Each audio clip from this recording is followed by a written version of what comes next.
എൻ്റെ പേര് തനിമ. ഞാൻ ട്രിവാൻഡ്രത്ത് നിന്നാണ് വരുന്നത്. ഞാൻ ഒരു കാത്തലിക് കുടുംബത്തിലാണ് ജനിച്ചത്. പക്ഷേ എനിക്ക് പണ്ട് തൊട്ടേ മാതാവിൽ വിശ്വാസമില്ലാത്തൊരാളാണ്. എൻ്റെ വീട്ടിൽ എല്ലാവർക്കും മാതാവിൽ ഒത്തിരി അധികം വിശ്വാസമുണ്ട്. എന്നെ കെട്ടിച്ചു വിട്ട കുടുംബത്തിലും എല്ലാവർക്കും മാതാവിൽ വിശ്വാസമുണ്ട്. വിശ്വാസമുണ്ടോ എന്ന് ചോദിച്ചാൽ എനിക്ക് വിശ്വാസമുണ്ട്, പക്ഷേ അത് ഉള്ളിൽ നിന്ന് വരുന്ന വിശ്വാസമല്ല, ജസ്റ്റ് ബാക്കിയുള്ളവരെ കാണിക്കാൻ വേണ്ടിയിട്ടുള്ളൊരു വിശ്വാസം മാത്രമായിരുന്നു. അപ്പോൾ ഞാൻ ആദ്യം തന്നെ ഇവിടെ വന്ന് ഉടമ്പടി എടുത്തത് 2023 ജൂലൈ 28 ഇന്ന് അത് 1 വർഷം തികയുന്നു. ഞാൻ ആദ്യമായിട്ട് ഉടമ്പടിയിൽ വെച്ച കാര്യം എന്ന് പറഞ്ഞാൽ, എനിക്ക് മാതാവ് എന്നുള്ള ഒരാളുണ്ടെങ്കിൽ നീ എനിക്കത് കാണിച്ചു തരണേ, എനിക്ക് ഈ ഇൻറ്റർസെസറി പ്രെയറിൽ ഒരു ഫെയ്ത്ത് തരണേ എന്നാണ് ഞാൻ ആദ്യമായിട്ട് വെച്ചിരുന്നത്. അങ്ങനെ ഇരിക്കുമ്പോഴാണ് ഉടമ്പടി കഴിഞ്ഞ് 1 മാസം കഴിഞ്ഞപ്പോൾ നമുക്ക് ഈ കാരുണ്യ പ്രവൃത്തിയൊക്കെ ചെയ്യണം എന്നുള്ളത് കൊണ്ട് ഞാൻ RCCയിൽ സ്ഥിരം പോകുമായിരുന്നു ട്രിവാൻഡ്രത്ത്. അപ്പോൾ RCCയിൽ പൊക്കോണ്ടിരുന്നപ്പോൾ ഞാനിങ്ങനെ മനസ്സിൽ പ്രാർത്ഥിച്ചു, മാതാവേ ഇന്ന് നീ എൻ്റെ അടുത്ത് വരണമേ. എല്ലാവരും പറയുന്നുണ്ടല്ലോ സഞ്ചാരി മാതാവാണെന്ന്, എനിക്കും സഞ്ചാരി മാതാവ് ആരാണെന്ന് അറിയണം. പക്ഷെ നീ എൻ്റെ അടുത്ത് വന്നാൽ മാത്രമേ ഞാൻ വിശ്വസിക്കത്തുള്ളൂ. ഞാൻ ആരെയാണ് സഹായിക്കേണ്ടത് അത് നീ എനിക്ക് കാണിച്ചു തരണേ എന്ന് പറഞ്ഞിട്ടാണ് ഞാൻ RCCയിലേക്ക് പോകുന്നത്. അവിടെ ഒരു ഡോക്ടറിൻ്റെ അടുത്ത് ചെന്ന് ഞാനിരുന്ന് സംസാരിക്കുകയായിരുന്നു. അപ്പോൾ ഡോക്ടറിൻ്റെ അടുത്ത് അവരുടെ അസിസ്റ്റൻ്റ് വന്നിട്ട് പറഞ്ഞു, ഇങ്ങനെ ഒരു അമ്മയും കുഞ്ഞും ഡോക്ടറിനെ കാണാൻ വെയിറ്റ് ചെയ്യുന്നു, അവരെ വിളിക്കട്ടെ എന്ന് ചോദിച്ചു. അപ്പോൾ ഡോക്ടർ പറഞ്ഞു, എന്നെ കാണുന്ന പേഷ്യൻസ് അല്ലല്ലോ, മറ്റേ ഡോക്ടറിനെ കാണുന്നതല്ലേ, അവരിപ്പോൾ അത് കണ്ടിട്ട് പൊക്കോട്ടെ, ഞാൻ പിന്നെ എപ്പോഴെങ്കിലും കാണാമെന്ന് പറഞ്ഞ് ആ സിസ്റ്ററിനെ വിട്ടു. പക്ഷെ ഒരു 5 മിനിറ്റ് കഴിഞ്ഞപ്പോഴത്തേക്ക് ആ ഡോക്ടർ തന്നെ സിസ്റ്ററിനെ വിളിച്ചിട്ട് പറഞ്ഞു, അല്ലെങ്കിൽ ഞാൻ അവരെ കണ്ടേക്കാം, ഇങ്ങനെ വിളിക്കാൻ പറഞ്ഞു. അങ്ങനെ ഞാൻ അവിടെ ഇരിപ്പുണ്ട് ആ സമയത്ത്. അപ്പോൾ ഞാൻ ഡോക്ടറിനോട് ചോദിച്ചു, ഞാൻ വെളിയിൽ ഇറങ്ങി നിൽക്കണോ എന്ന് ഞാൻ ചോദിച്ചു. ബിക്കോസ് ഒരു പേഷ്യൻറ്റിൻ്റെ അടുത്ത് ഡോക്ടർ ഒരു കാര്യം സംസാരിക്കുമ്പോൾ ഒരു തേർഡ് പേഴ്സൺ ഇരിക്കുമ്പം അതൊരു കോൺഫിഡൻഷ്യാലിറ്റി ബ്രീച്ചാണ്. അതുകൊണ്ട് ഞാൻ അങ്ങനെ ചോദിച്ചു. അപ്പോൾ ഡോക്ടർ പറഞ്ഞു, സാരമില്ല, താൻ ഇവിടെ ഇരുന്നോ, അത് കുഴപ്പമില്ല എന്ന് പറഞ്ഞു. അങ്ങനെ ഈ അമ്മയും മോളും ഞങ്ങളിരിക്കുന്ന റൂമിൽ വന്നു. ഡോക്ടറിനെ കണ്ട് സംസാരിക്കുകയൊക്കെ ആയിരുന്നു. ഈ ഡോക്ടറിന് പണ്ടോട്ടേ പരിചയമുള്ള ഒരു അമ്മയും മോളുമാണ്. അപ്പം എന്നെ ജസ്റ്റ് ഇൻട്രൊഡ്യൂസ് ചെയ്തു, ഇതുപോലെ വോളണ്ടിയറായിട്ട് ചാരിറ്റി വർക്ക് ചെയ്യാൻ വന്നതാണ് എന്ന് പറഞ്ഞ് ജസ്റ്റ് ഒന്ന് ഇൻട്രൊഡക്ഷൻ ചെയ്തു. അത് കഴിഞ്ഞ് അമ്മയും ഡോക്ടറും തമ്മിൽ സംസാരിക്കുകയായിരുന്നു. മോൾ എൻ്റെ അടുത്തിരുന്ന് പടം വരയ്ക്കുകയാണ്. അപ്പോൾ അമ്മ ഇങ്ങനെ ഡോക്ടറിൻ്റെ അടുത്ത് സംസാരിച്ചുകൊണ്ടിരിക്കുന്നതിൻ്റെ ഇടയിൽ എന്നെ ജസ്റ്റ് ഒന്ന് നോക്കി, എന്നിട്ട് പറഞ്ഞു, ഡോക്ടർ ഞങ്ങളിപ്പോൾ ഒരു പുതിയ വീട് വെച്ചു, അതെവിടെയാണെന്ന് അറിയുമോ എന്ന് ചോദിച്ചു. അപ്പോൾ ഡോക്ടർ ചോദിച്ചു, എവിടെയാണ്? അപ്പം അവർ പറഞ്ഞു, കലവൂരെന്ന് പറയുന്ന സ്ഥലത്താണ്, ആലപ്പുഴയിൽ. അപ്പം എനിക്ക് മനസ്സിലായി അത് മാതാവ് തന്നെയാണെന്ന്. അങ്ങനെ ബിക്കോസ് ഞാൻ വളരെയധികം ലോജിക്കലി തിങ്ക് ചെയ്യുന്ന ഒരാളാണ്. ബിക്കോസ് ഒരിക്കലും ഒരു കോയിൻസിഡൻസ് അല്ല ഇത്. ബിക്കോസ് ഇത്രയും നമ്പർ ഓഫ് OPs ഉള്ള ഒരു RCCയിൽ ആ ഒരു അമ്മ എൻ്റെ അടുത്ത് വരണം എന്നുണ്ടെങ്കിൽ അത് മാതാവ് തന്നെയാണെന്ന് ഞാൻ വിശ്വസിക്കുന്നു. അത് കഴിഞ്ഞ് ആ അമ്മ ഡോക്ടറിനോട് ചോദിച്ചു, ഈ കുട്ടി ശരിക്കും എന്തിനാണ് ഇവിടെ വന്നത്? അപ്പോൾ ഡോക്ടർ പിന്നെയും പറഞ്ഞു, ആ കുട്ടിക്ക് ഫിനാൻഷ്യലി ആരെങ്കിലും സഹായിക്കണം എന്നുണ്ട്, പക്ഷെ അത് ജെനുവിൻ ആയിട്ടുള്ള ആരാണെന്ന് ചോദിക്കാൻ വേണ്ടി വന്നതാണെന്ന് പറഞ്ഞു. അപ്പം ആ അമ്മ തന്നെ ഡോക്ടറിനോട് സജസ്റ്റ് ചെയ്തു, അവിടെ ഒരു കുട്ടി ഉണ്ടല്ലോ അമൃത എന്ന് പറയുന്നത്, ആ കുട്ടിക്ക് കൊടുക്കാൻ പറയുക, ആ കുട്ടിക്ക് ശരിക്കും ആവശ്യമുള്ളതാണെന്ന് പറഞ്ഞു. അങ്ങനെ ഞാൻ ആ കുട്ടിക്കാണ് അന്ന് സഹായം ചെയ്തത്. അന്ന് തൊട്ട് ഈ നിമിഷം വരെ മാതാവ് എൻ്റെ കൂടെ ഉണ്ട്. ഒരു പ്രസൻസ് എനിക്ക് എപ്പോഴും ഫീൽ ചെയ്യാൻ പറ്റും. ഇനിയും ആര് വന്ന് എൻ്റെ അടുത്ത് പറഞ്ഞാലും മാതാവ് ഇല്ലെന്ന് പറഞ്ഞാലും ഞാൻ വിശ്വസിക്കത്തില്ല എന്നുള്ള ആ ഒരു രീതിയിൽ മാതാവ് എന്നെ വിശ്വസിപ്പിച്ചു. അതാണ് എൻ്റെ ആദ്യത്തെ സാക്ഷ്യം. അതേപോലെ എൻ്റെ ഹസ്ബൻഡും ഞാനും ഇതുപോലെ കത്തോലിക്ക വിശ്വാസികളായിരുന്നെങ്കിലും ഞങ്ങളെപ്പോഴും അമ്പലത്തിൽ പോകുകയും ഞങ്ങൾ ജ്യോതിഷം നോക്കുകയും ഒക്കെ ചെയ്യുമായിരുന്നു. അങ്ങനെ ഇരുന്നപ്പോഴാണ് ഒരു ദിവസം ഉടമ്പടി എടുത്തൊരു 3 മാസം കഴിഞ്ഞപ്പോഴത്തേക്ക് ഹസ്ബൻഡിൻ്റെ ബിസിനസ്സിൽ കുറച്ച് പ്രശ്നങ്ങളൊക്കെ ആയിട്ട് ഞാനപ്പം ഹസ്ബൻഡിൻ്റെ അടുത്ത് പറഞ്ഞു, നമുക്ക് ആലപ്പുഴയിലെ ഒരു പള്ളിയിൽ ധ്യാനത്തിന് പോകാം. പക്ഷെ അത് ഞാൻ കൃപാസനമല്ല ഉദ്ദേശിച്ചത്, വേറെ ആലപ്പുഴയിലെ ഒരു പള്ളിയിൽ. അപ്പോൾ ഹസ്ബൻഡിന് അങ്ങനെ ഈ ധ്യാനമൊക്കെ കൂടുന്നത് അത്ര വലിയ ഇഷ്ടമുള്ള കാര്യമൊന്നുമല്ല. പക്ഷെ പുള്ളിക്കാരൻ വളരെ മാതാവിൻ്റെ ഒരു ഭക്തനും എല്ലാമാണ്. പക്ഷേ റിട്രീറ്റ് ഒന്നും കൂടാൻ അത്ര താല്പര്യമില്ല. അപ്പോൾ എൻ്റെ ഒരു നിർബന്ധപ്രകാരം പുള്ളി പറഞ്ഞു ശരി പോകാം എന്ന് പറഞ്ഞു. ഞാനങ്ങനെ വെളുപ്പിന് ഒരു 2 മണിയായപ്പോൾ എറണാകുളം എത്തി. അപ്പം എന്നെ വിളിക്കാൻ വന്ന സമയത്ത് ഹസ്ബൻഡ് പറഞ്ഞു നമ്മളുടെ പോക്ക് നടക്കുമെന്ന് തോന്നുന്നില്ല, ബിക്കോസ് വണ്ടിയുടെ ബ്രേക്ക് ശരിയാവുന്നില്ല. അപ്പോൾ ലോങ് പോകണമെങ്കിൽ നമുക്ക് വേറൊരു വണ്ടി ഇനിയിപ്പോൾ ഇത്രയും വെളുപ്പിന് നമുക്ക് അറേഞ്ച് ചെയ്യാൻ പറ്റില്ല, ഒരു മെക്കാനിക്കിനെ വിളിച്ചിട്ട് കിട്ടുന്നുമില്ല എന്ന് പറഞ്ഞു. പിന്നെ ഭയങ്കര മഴയുമായിരുന്നു. അപ്പം ഞാൻ ഉടമ്പടി തൈലവും ഉടമ്പടി ഉപ്പും എടുത്ത് ബ്രേക്കിൽ കുരിശ് വരച്ച്, വണ്ടിയുടെ മുകളിൽ കുരിശ് വരച്ച് വിശ്വാസ പ്രമാണം ചൊല്ലി പ്രാർത്ഥിച്ചു. ഞങ്ങൾ എന്നിട്ട് യാത്ര തുടങ്ങി. ഞങ്ങൾ എത്തേണ്ട പള്ളിയിൽ എത്തുന്നിടം വരെ ഞാൻ ഞങ്ങൾ 2 പേരും ചൊല്ലിക്കൊണ്ടിരുന്നു. ഞങ്ങൾ കൃപാസനത്തിൻ്റെ മുന്നിൽ കൂടെയാണ് പോയത്. പക്ഷേ ഞാൻ ഒരു പ്രാവശ്യം പോലും തിരിഞ്ഞ് കൃപാസനത്തിൽ നോക്കിയില്ല. ബിക്കോസ് എനിക്ക് മറ്റേ പള്ളിയിൽ 6:30 മുന്നേ എത്തണം എന്നുള്ളത് മാത്രമായിരുന്നു എൻ്റെ ടാർഗറ്റ്. എനിക്ക് അവിടുത്തെ കുർബാന കൂടണം എന്നുള്ളതായിരുന്നു. അങ്ങനെ ഞങ്ങൾ എത്തി. പക്ഷേ മഴ കാരണം ഞങ്ങൾ ലേറ്റായിപ്പോയി. ഞങ്ങൾക്ക് അന്ന് കുർബാന കൂടാൻ പറ്റിയില്ല. അതേപോലെ ഒരു അരമണിക്കൂർ കഴിഞ്ഞപ്പോൾ എൻ്റെ ഹസ്ബൻഡ് പറഞ്ഞു ഇവിടെ ഞാൻ അധികം നേരം നിൽക്കത്തില്ല, എനിക്ക് നിൽക്കാൻ തോന്നുന്നില്ല, നമുക്ക് തിരിച്ചു പോകാം എന്ന് പറഞ്ഞു. അപ്പോൾ എനിക്ക് വളരെ വിഷമമായി. അപ്പം ഞങ്ങൾ വണ്ടി കയറുന്ന വഴിക്ക് ഹസ്ബൻഡ് പറഞ്ഞു നമുക്കൊരു കാര്യം ചെയ്യാം, കൃപാസനത്തിൽ പോയാലോ എന്ന് ചോദിച്ചു. അപ്പോൾ എനിക്കത് ഭയങ്കര ഒരു അത്ഭുതമായി. ബിക്കോസ് എൻ്റെ ഹസ്ബൻഡ് സ്ഥിരം എറണാകുളം ട്രിവാൻഡ്രം പോകുന്ന ഒരാളാണ്, പക്ഷേ അങ്ങനെ കൃപാസനത്തിൽ കയറാറേ ഇല്ല. അപ്പോൾ എന്നോട് ഇങ്ങോട്ട് ചോദിച്ചപ്പോൾ എനിക്ക് വളരെ സന്തോഷമായി. ഞാൻ പറഞ്ഞു ശരി എന്നാൽ നമുക്ക് കൃപാസനത്തിൽ പോകാം, പക്ഷേ ഇപ്പോൾ അവിടുത്തെ കുർബാന സമയം കഴിഞ്ഞിട്ടുണ്ടാവുമായിരിക്കും എന്ന് പറഞ്ഞു. അങ്ങനെ ഞങ്ങൾ വന്ന് കറക്റ്റായിട്ട് കയറിയതും ഇവിടെ കുർബാന നടന്നുകൊണ്ടിരിക്കുകയാണ്. ഫസ്റ്റ് റീഡിങ് നടക്കുവാണ്. ഞങ്ങൾ 2 പേരും കയറി വരുമ്പം കേൾക്കുന്ന റീഡിംഗ് എന്ന് പറഞ്ഞാൽ ഞാൻ ഇംഗ്ലീഷിൽ പറയാം, there should be no other God other than me. അപ്പോൾ അത് ഞങ്ങൾക്ക് 2 പേർക്കുമുള്ള ഒരു മെസ്സേജായിട്ടാണ് എനിക്കന്ന് തോന്നിയത്. ഞങ്ങളെ സ്പിരിച്വലി അത് ഒത്തിരി അധികം അപ്ലിഫ്റ്റ് ചെയ്തിട്ടുണ്ട്. അന്ന് തൊട്ട് ഇന്ന് വരെ ഞങ്ങൾ മുടങ്ങാതെ ഡെയിലി പള്ളിയിൽ പോകും. ഞങ്ങൾക്ക് അത്ര അധികം വയ്യാതിരുന്നാൽ മാത്രമേ ഞങ്ങൾ പള്ളിയിൽ പോകാതിരുന്നിട്ടുള്ളൂ. അല്ലാതെ എല്ലാ ദിവസവും ഞങ്ങൾ മുടങ്ങാതെ പള്ളിയിൽ പോകും. ആത്മീകമായിട്ട് ഞങ്ങളെ മാതാവ് ഒത്തിരി അധികം വളർത്തിയിട്ടുണ്ട് ഈ ഉടമ്പടിയിലൂടെ. അതാണ് എൻ്റെ മാതാവിൻ്റെ പ്രസൻസിനുള്ള സാക്ഷ്യം. പിന്നെ രണ്ടാമത്തെ മെയിൻ സാക്ഷ്യം എന്ന് പറഞ്ഞാൽ ഞാൻ കഴിഞ്ഞ വർഷം ഇതുപോലെ ഒരു ലാംഗ്വേജ് എക്സാം എഴുതിയിട്ടുണ്ടായിരുന്നു. പുറത്തു പോകാനായിട്ട് നോക്കുന്നുണ്ടായിരുന്നു, PTE എക്സാം. അപ്പോൾ PTE എക്സാമിന് ഞാൻ സ്പെഷ്യൽ കോച്ചിങ്ങിനോ ഒന്നും പോയിട്ടില്ല. ഉടമ്പടി എടുത്ത് 15th ഡേയിലായിരുന്നു എൻ്റെ PTE എക്സാം. അപ്പം ഞാൻ ഏറ്റവും കൂടുതൽ പ്രിപ്പയർ ചെയ്തത് എങ്ങനെയാണെന്ന് ചോദിച്ചാൽ ഞാൻ കൂടുതലായിട്ട് ബൈബിള് വായിക്കുമായിരുന്നു, ഞാൻ നോൺ സ്റ്റോപ്പായിട്ട് കൊന്ത ചൊല്ലുമായിരുന്നു, ഞാൻ ഒത്തിരി അധികം പ്രാർത്ഥിക്കുമായിരുന്നു. ബിക്കോസ് എനിക്ക് പ്രാർത്ഥിക്കുമ്പം മടുക്കത്തില്ലായിരുന്നു. എനിക്കത് പ്രത്യേകമായിട്ട് ഒരു അഭിഷേകം ദൈവം തന്നിട്ടുണ്ടായിരുന്നു. അതിപ്പോഴും നിലനിർത്തിക്കൊണ്ട് പോകുന്നു. അപ്പം ഈ PTE എക്സാമിൻ്റെ ദിവസം ഞാൻ ഉടമ്പടി തൈലം ഇട്ട് കുരിശു വരച്ച് പ്രാർത്ഥിച്ച് മാതാവിൻ്റെ കാശി രൂപം എൻ്റെ കഴുത്തിലെ മാലയിൽ കോർത്തിട്ടിട്ടാണ് ഞാൻ എക്സാമിന് പോയത്. അപ്പം ഞാൻ എക്സാം ഹാളിൽ കയറിയപ്പം ആസ് എനി ലാംഗ്വേജ് എക്സാം ഇതിനും reading, listening, writing and speaking 4 മൊഡ്യൂളുണ്ട്. അങ്ങനെ ഞാൻ ഓരോ മൊഡ്യൂൾ തുടങ്ങിയപ്പോഴും മാതാവേ കൂടെ ഉണ്ടായിരിക്കണമേ, പരിശുദ്ധാത്മാവേ നീ എനിക്ക് ഇതിൻ്റെ ഉത്തരങ്ങൾ കാണിച്ചു തരണേ എന്ന് പറഞ്ഞാണ് ഞാൻ എഴുതിയത്. എക്സെപ്റ്റ് റീഡിങ് ഞാൻ തുടങ്ങിയപ്പോഴേ എനിക്ക് ഭയങ്കര ഓവർ കോൺഫിഡൻസ് ആയിരുന്നു. ബിക്കോസ് എനിക്കെല്ലാം ഈസി ആയിട്ട് തോന്നി. അങ്ങനെ ഞാൻ റീഡിങ് ഒഴിച്ച് ബാക്കി 3 മൊഡ്യൂൾസ് ചെയ്തപ്പോഴും ഞാൻ മാതാവിനെയും പരിശുദ്ധാത്മാവേ എന്ന് വിളിച്ചുകൊണ്ടാണ് അത് ചെയ്തത്. അപ്പം റിസൾട്ട് വന്നു കഴിഞ്ഞപ്പോഴത്തേക്ക് എനിക്ക് റീഡിങ്ങിന് 83, ബാക്കി 3 മൊഡ്യൂൾസിനും എനിക്ക് 90 എന്ന് പറഞ്ഞാൽ ഏറ്റവും ഹയസ്റ്റ് സ്കോർ ആണ് കിട്ടിയത്. അപ്പോൾ എനിക്ക് മനസ്സിലായി ഞാൻ മാതാവിനെ എവിടെയാണോ കൂട്ടുപിടിച്ചത് അതിനെല്ലാം എനിക്ക് പാടായിരുന്നെങ്കിലും മാതാവ് എനിക്ക് 90 മാർക്സ് തന്നു. ആൻഡ് റീഡിങ്ങിന് ഞാൻ എൻ്റെ സ്കില്ലിലാണ് ഞാൻ വിശ്വസിച്ചത്, അതിലെനിക്ക് 83 മാത്രമേ കിട്ടിയുള്ളൂ. പക്ഷേ ഓവറോൾ എനിക്ക് 90 തന്ന് മാതാവ് എന്നെ അനുഗ്രഹിച്ചു. അതേപോലെ ഈ എക്സാമിൻ്റെ റിസൾട്ട് 5 ഡേയ്സാണ് എടുക്കുന്നത് സാധാരണ വരാൻ. പക്ഷേ അതെനിക്ക് മാത്രം 5 മണിക്കൂറിനുള്ളിൽ ആ റിസൾട്ട് വന്നു.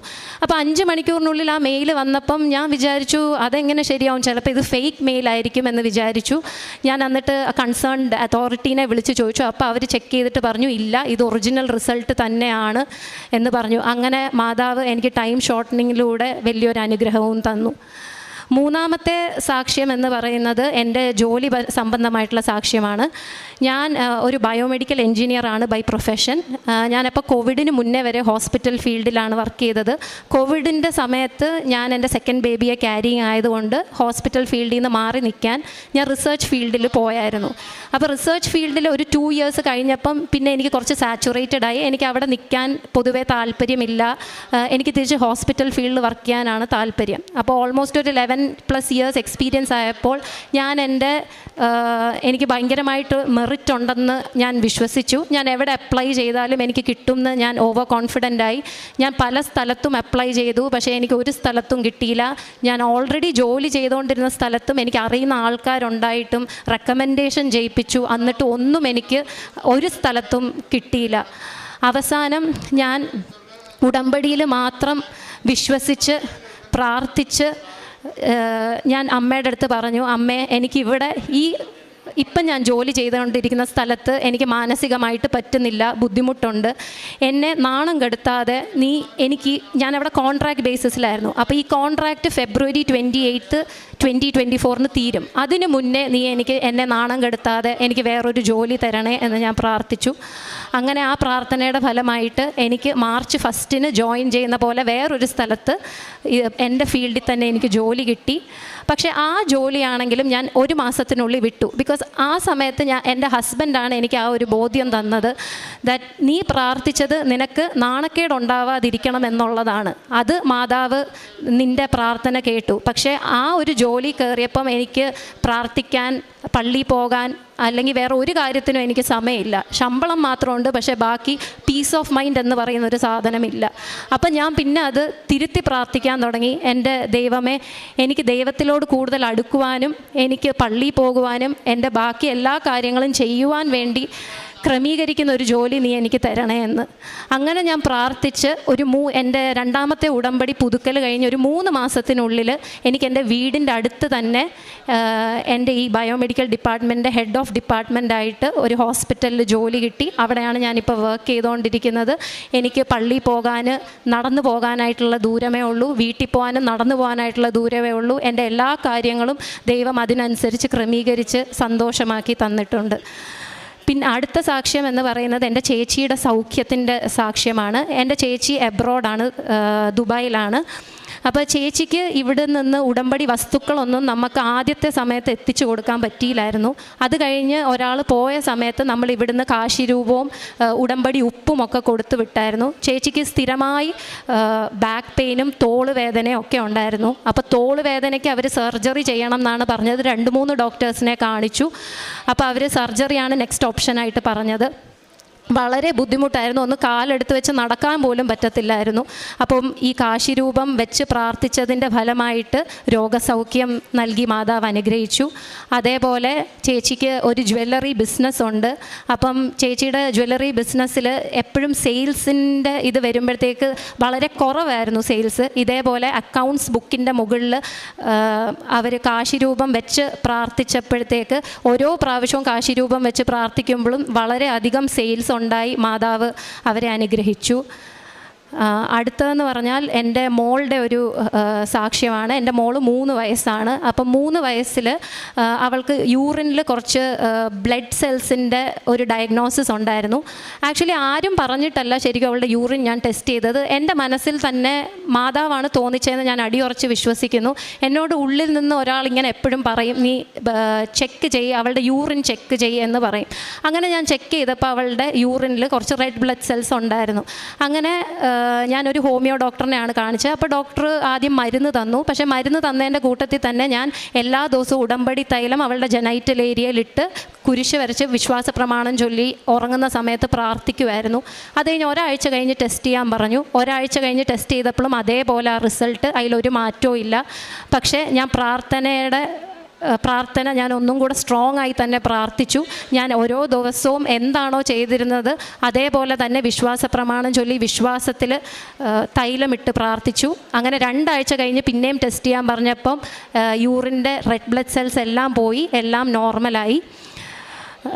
അതാണ് ആ രോഗസൗഖ്യം തന്ന മാതാവിനും ദൈവത്തിനും 1000 നന്ദി. പിന്നെ എൻ്റെ സ്പിരിച്വൽ ലൈഫിലാണെങ്കിലും എനിക്ക് ഒത്തിരി അധികം പരിശുദ്ധാത്മാവിൻ്റെ കൃപ ലഭിച്ചിട്ടുണ്ട്. എനിക്ക് വളരെയധികം ജലസിയും ആങ്സൈറ്റിയും ഒക്കെ ഉള്ള ആളായിരുന്നു. ഇപ്പം പക്ഷേ എനിക്ക് വേറൊരാൾക്കൊരു കാര്യമുണ്ടെന്ന് പറഞ്ഞാലും എനിക്ക് അങ്ങനെ ഒരു കുശുമ്പോ അങ്ങനെയൊന്നും തോന്നാറില്ല. അതേപോലെ എനിക്ക് വിട്ടുകൊടുക്കാനുള്ളൊരു മനോഭാവം എനിക്ക് പ്രാർത്ഥനയിലൂടെ ലഭിച്ചു. പിന്നെ എനിക്ക് ദേഷ്യത്തിലാണെങ്കിലും ഒരു കൺട്രോൾ വരുത്താനായിട്ട് എന്നെ ദൈവം സഹായിക്കുന്നുണ്ട്. പിന്നെ കുമ്പസാരം എവറി 2 വീക്സിന് ഞാൻ വെയിറ്റ് ചെയ്യാറില്ല. എനിക്ക് എപ്പം തെറ്റ് ചെയ്തു എന്ന് തോന്നിയാൽ ഞാൻ ഉടനെ ഓടിപ്പോയി കുമ്പസാരിക്കും. ഞാൻ എല്ലാ ദിവസവും ദിവ്യബലിയിൽ പങ്കെടുക്കാറുണ്ട്.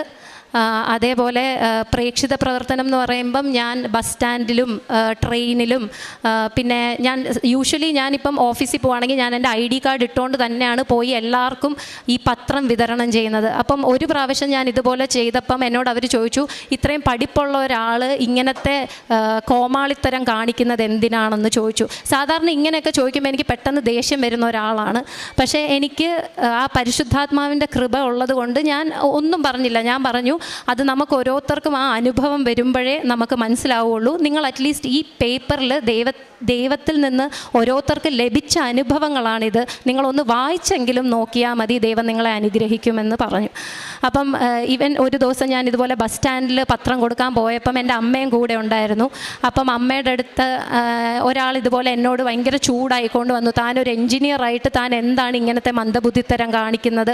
അപ്പം എൻ്റെ അമ്മയ്ക്ക് അത് ഭയങ്കരമായിട്ട് ബുദ്ധിമുട്ടുണ്ടാക്കി. അമ്മ അപ്പം എന്നോട് ചോദിച്ചു, നീ എന്തിനാ ഇവർക്കൊക്കെ പത്രം കൊടുക്കാൻ പോകുന്നതെന്ന്.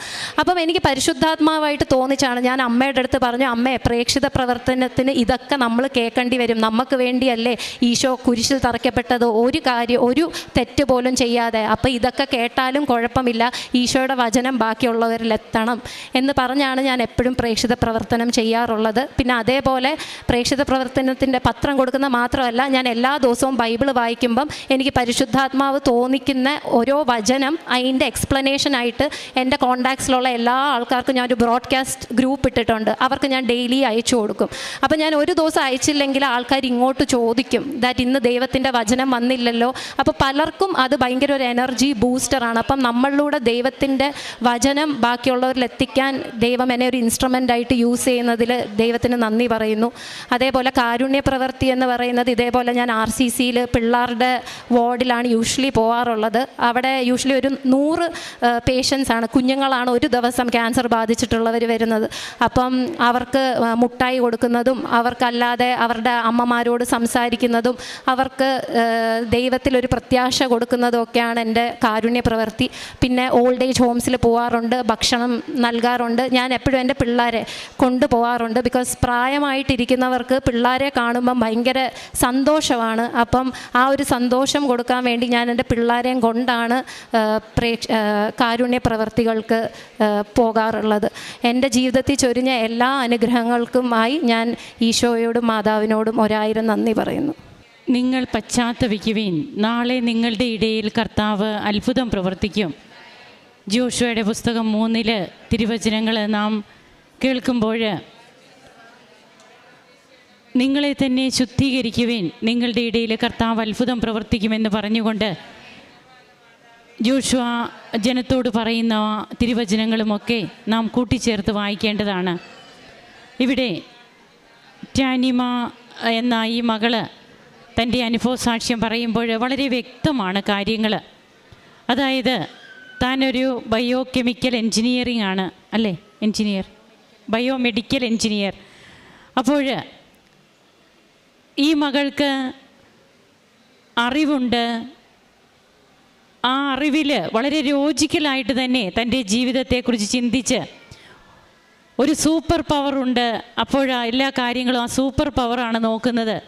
ഇങ്ങനെയൊക്കെയുള്ള ഒരു ചിന്തയിൽ തൻ്റെ ജീവിതം മുമ്പോട്ട് കൊണ്ടുപോയിക്കൊണ്ടിരുന്ന മകള് എല്ലാറ്റിൻ്റെയും പുറകെ പോകുമായിരുന്നു എന്ന് നാം കേട്ടു.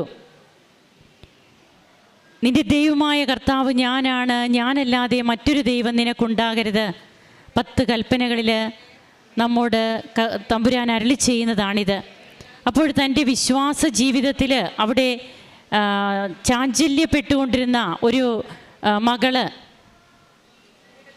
അങ്ങനെ ഉടമ്പടി എടുത്തതിലൂടെ ഇന്ന് എങ്ങനെയാണ് ഈ മകൾ ഇവിടെ വന്നതെന്ന് സാക്ഷ്യം പറയുന്നത്. ഇനി എൻ്റെ ജീവിതത്തിൽ മാതാവില്ല, ദൈവമില്ല എന്നാര് പറഞ്ഞാലും ഞാൻ വിശ്വസിക്കില്ല. അത്രയ്ക്ക് മാത്രം എനിക്ക് എൻ്റെ അമ്മ എൻ്റെ കൂടെയുണ്ട്. എനിക്ക് ആ സാന്നിധ്യം അനുഭവിക്കാൻ കഴിയുന്നു. അങ്ങനെ ഏറ്റവും വളരെ തീഷ്ണതയോടെ തന്നെ ഉറച്ച ബോധ്യത്തോടെയാണ് ടാനിമ ചിന്നു ടോമി ഇവിടെ തൻ്റെ അനുഭവം പങ്കുവയ്ക്കുന്നത്. തനിക്ക് കിട്ടിയ ബോധ്യങ്ങൾ എന്തെല്ലാമാണെന്ന് വളരെ വ്യക്തമായിട്ട് തന്നെ ഈ മകൾ പറഞ്ഞു. അമ്മയെ അനുഭവിക്കുവാൻ സാധിച്ചത്, അമ്മയുടെ സാമീപ്യം ഓരോ നിമിഷവും തന്നോടൊപ്പം ഉണ്ടെന്നും, അതുപോലെ പിന്നീട് തൻ്റെ പരീക്ഷ PT എക്സാം, അപ്പോഴാ എക്സാം എഴുതുന്ന സമയത്ത് തനിക്ക് എങ്ങനെയാണ് ആ എക്സാമൊക്കെ ഓരോ മോഡ്യൂൾസിൻ്റെ കാര്യം പറഞ്ഞു. താൻ തന്നെ തനിക്ക് മെറിറ്റ് ഉണ്ടെന്ന് വിചാരിച്ച ആ മോഡ്യൂൾ എങ്ങനെ, മറ്റു മോഡ്യൂൾസൊക്കെ എങ്ങനെ ഈ മകൾക്ക് കൂടുതൽ സ്കോർ ലഭിച്ചു. അപ്പോൾ ഓരോന്നിലും അമ്മ പഠിപ്പിക്കുകയാണ്. തൻ്റെ ഉള്ളിൽ തന്നെ ഇരുന്ന് തന്നെ വഴി നടത്തുന്ന അമ്മയെ ഈ മകൾ മനസ്സിലാക്കുകയാണ്, ഈശോയെ മനസ്സിലാക്കുകയാണ്. അങ്ങനെ കൃപാസനത്തിൽ വന്ന് ഉടമ്പടി എടുത്തത് മുതൽ പിന്നീട് തൻ്റെ ജീവിതം ഒരു പുതിയ പന്ഥാവിലേക്ക് മാറുന്നു. സക്കേവൂസ് ഈശോയോട് പറയുന്നുണ്ട്, കർത്താവേ, ഞാൻ ആരുടെയെങ്കിലും വക വഞ്ചിച്ചെടുത്തിട്ടുണ്ടെങ്കിൽ 4 ഇരട്ടിയായി ഞാൻ തിരിച്ചു കൊടുക്കാൻ തയ്യാറാണെന്ന് സക്കേവൂസ് പറയുമ്പോൾ ഈശോ അവിടെ പറയുകയാണ്, ഇന്ന് ഈ ഭവനത്തിന് രക്ഷ ലഭിച്ചിരിക്കുന്നു. നാം ഓരോരുത്തരും ഇവിടെ സാക്ഷ്യം പറയുമ്പോൾ നാം നമ്മെ തന്നെ വെളിപ്പെടുത്തുകയാണ്. നാം ഒന്നും മറച്ചു വയ്ക്കുന്നില്ല. നാം എന്തോ ആണ് എന്ന് നാം ഭാവിച്ചിരുന്ന ഒരു ചിന്തകൾക്കൊക്കെ ഇവിടെ ബോധ്യപ്പെട്ട് നാം ഇന്നൊന്നുമല്ല, എല്ലാം കർത്താവിൻ്റെ കൃപയിലാണ് എന്ന് ഏറ്റു പറയുമ്പോൾ കർത്താവ് പറയുന്നു, നമ്മുടെ വീട്ടിലേക്ക് കടന്നു വന്ന്, നമ്മുടെ വ്യക്തി ജീവിതത്തിലേക്ക് കടന്നു വന്ന് പറയുന്നു, ഇന്ന് ഈ ഭവനത്തിന് രക്ഷ ലഭിച്ചിരിക്കുന്നു, ഇന്ന് ഈ വ്യക്തി എൻ്റെ മകനാണ്, മകളാണ് എന്ന്. ഇതാണ് ഉടമ്പടിയിലൂടെ നമുക്ക് ലഭിക്കേണ്ടത്. തനിക്ക് കിട്ടിയ ഓരോ അനുഗ്രഹങ്ങളും ഈ മകൾ പറഞ്ഞു. തൻ്റെ ജോലിയും എല്ലാം ഇവിടെ പറയുകയുണ്ടായി. എല്ലാറ്റിലും ഉപരിയായി തനിക്ക് എങ്ങനെ കാരുണ്യ പ്രവർത്തനങ്ങൾ, പ്രത്യേകിച്ച് പ്രേക്ഷിത പ്രവർത്തനം, നീയൊക്കെ വിദ്യാഭ്യാസമുള്ള കുട്ടിയല്ലേ, ഇങ്ങനെയൊക്കെ എന്തിനാ നടക്കുന്നത് എന്ന് പറഞ്ഞ് മറ്റുള്ളവർ പരിഹസിച്ചു. പക്ഷേ ഇതൊന്നും ഇന്ന് ടാനിയായിക്കൊരു പ്രശ്നമല്ല. എൻ്റെ കർത്താവിനെ എനിക്ക് കൊടുക്കണം, എൻ്റെ കർത്താവിന് വേണ്ടി എൻ്റെ ജീവൻ സമർപ്പിക്കണം. ഇതാണ് വിശ്വാസം, പ്രത്യാശ, സ്നേഹം, അതുപോലെ സമർപ്പണം. സമർപ്പണത്തിൻ്റെ പ്രതിരൂപമാണ് പരിശുദ്ധ അമ്മ. അമ്മയുടെ മധ്യസ്ഥതയിൽ ഉടമ്പടി എടുക്കുമ്പോൾ ഇതാണ് നമുക്കും ചെയ്യാനായിട്ട് നമ്മുടെ മുമ്പിലേക്കും ഈശോ തരുന്നത്. നമുക്ക് കരങ്ങളടിച്ച് ഈശോയ്ക്കും അമ്മയ്ക്കും നന്ദി പറയാം. യേശുവേ നന്ദി, യേശുവേ സ്തുതി, യേശുവേ ആരാധന. അത്യപൂർവ ദൈവാനുഭവങ്ങൾ ഇനി നിങ്ങൾക്കും സ്വന്തം. ഈ യൂട്യൂബ് ചാനൽ ഇതുവരെ സബ്സ്ക്രൈബ് ചെയ്തിട്ടില്ലെങ്കിൽ ഇപ്പോൾ തന്നെ സബ്സ്ക്രൈബ് ചെയ്യുക. ഈ വീഡിയോ ഇപ്പോൾ തന്നെ നിങ്ങളുടെ സുഹൃത്തുക്കൾക്ക് ഷെയർ ചെയ്തുകൊണ്ട് കർത്താവിൻ്റെ പ്രേക്ഷിതരാകുക.